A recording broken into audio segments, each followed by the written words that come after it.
Aujourd'hui, je souhaite vous parler de trois concepts fondamentaux en logique qui nécessitent une transformation préalable avant de déterminer leur négation.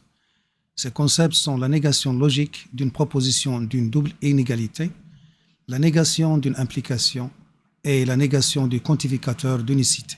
Avant de commencer, je vais vous donner un aperçu du contenu de la vidéo. Alors, commençons par la première proposition qui est une double inégalité où x se place entre deux nombres a et b. Alors, on doit la transformer et l'écrire sous la forme il existe x appartenant à R, tel que x est supérieur ou égal à a et x inférieur strictement à b. Et on obtient l'équivalent souhaité qui va nous aider à déterminer la négation de la proposition donnée. Pour la deuxième proposition, a implique b, on la transforme de la manière suivante. Alors, on sait que A implique B est équivalente à A bar ou B. Et on obtient l'équivalent souhaité qui va nous aider à déterminer la négation de la proposition donnée. Alors, pour la troisième proposition, P, il existe un unique X appartenant à E, tel que A de X. Alors, on peut la transformer sous la forme il existe X appartenant à E, tel que A de X, et quel que soit Y appartenant à E, quel que soit Z appartenant à E, A de Y et A de Z impliquent Y est égal à Z. Et on obtient l'équivalent souhaité qui va nous aider à déterminer la négation de la proposition donnée. Commençons par le premier appel sur les lois de Morgan. Alors, A et B, deux propositions. Pour la négation de la proposition A et B, on a la règle non A et B est équivalent à non A ou non B. Pour la négation de la proposition A ou B, on a la règle non A ou B équivalent à non A et non B. Alors, prenons un exemple. Soit A et B, deux nombres réels. Alors, déterminons la négation de la proposition R. Il existe X appartenant à R, tel que X est supérieur ou égal à A et inférieur strictement à B.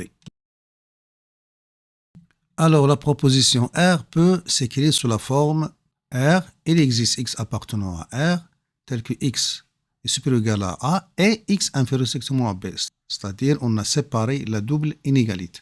Alors, sous cette forme, on peut déterminer la négation de la proposition R en utilisant les lois de Morgan, citées dans le rappel.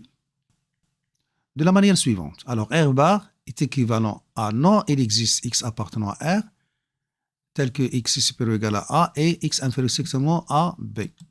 Ce qui est équivalent à quel que soit X appartenant à R, non A inférieur ou égal à X et X inférieur strictement à B. Ce qui est équivalent à quel que soit X appartenant à R, A supérieur strictement à X ou X supérieur ou égal à B. Conclusion, la proposition R bar est, quel que soit X appartenant à R, A est strictement supérieur à X ou X supérieur ou égal à B. Alors maintenant, passons au deuxième rappel lié à la négation de l'implication. Alors soit A et B, deux propositions. Alors déterminons la négation de la proposition A implique B. Alors on sait que la proposition A implique B est équivalente à la proposition non A ou B. Pour se convaincre de cette équivalence, voilà le tableau de vérité de cette équivalence. Alors, on remarque que la dernière colonne, la proposition est toujours vraie. Donc, on a l'équivalence A implique B est équivalent à non A ou B. Alors, en utilisant cette équivalence, alors on peut déterminer la négation de A implique B. Alors, on a la négation de A implique B est équivalente à la négation de A bar ou B. On remplace la proposition A implique B par la proposition non A ou B. Ceci est équivalent à non A et non B, d'après les lois de Morgan. Ceci est équivalent aussi à A et non B, car non A est équivalent à A. Conclusion, la négation de la proposition A implique B est A et non B. Appliquons ceci dans un exemple. Déterminons la négation de la proposition 1 supérieur ou égal à 0 implique n inclus dans R.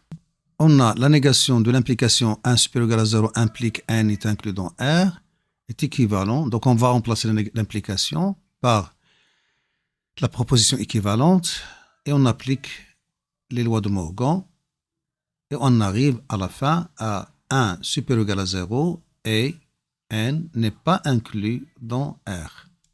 Donc la négation de la proposition 1 supérieur ou égal à 0 implique n inclus dans R et la proposition 1 supérieur ou égal à 0 et n n'est pas inclus dans R. Et voilà un autre exemple que je vous laisse suivre, c'est déterminer la négation d'une implication faisant intervenir aussi les quantificateurs.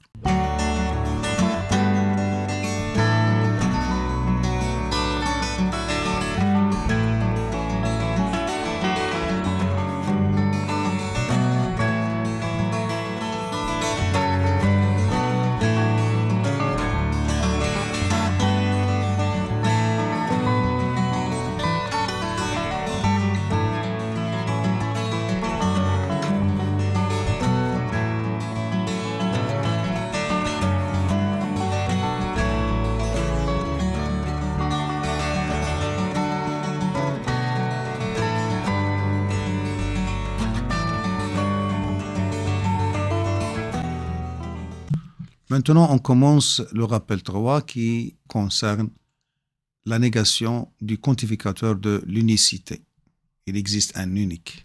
Alors, soit A de x un prédicat défini sur un ensemble E, en considérant la proposition P, il existe un unique x appartenant à E, tel que A de x soit vérifié. Alors, déterminons la négation de la proposition P.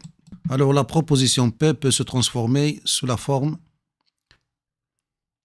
il existe x appartenant à E, tel que A de x, et quel que soit y, quel que soit z appartenant à E, A de y et A de z impliquent y égale à z. C'est-à-dire, si y et z vérifient la propriété A de x, alors ils sont égaux pour garantir l'unicité.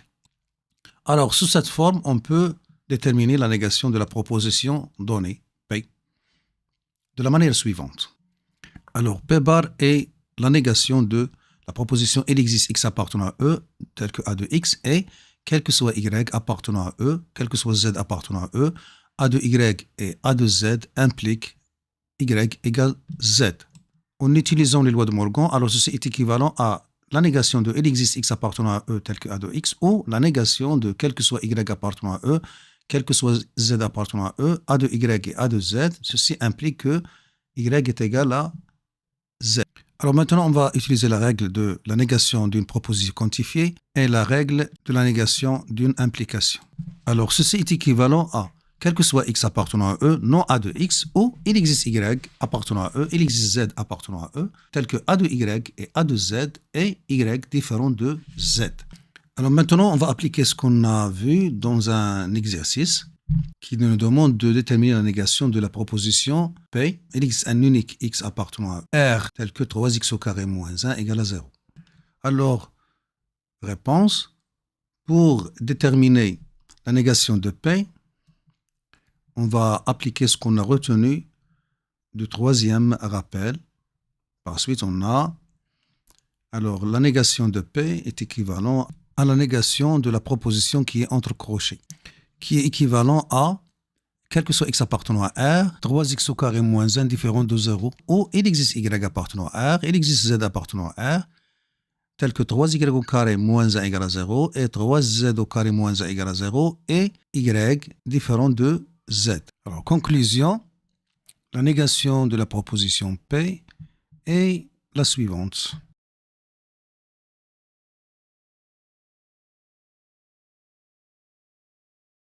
Voilà, on s'arrête là. J'espère que vous avez tiré profit. Je vous donne rendez-vous dans une autre vidéo si notre créateur le permet.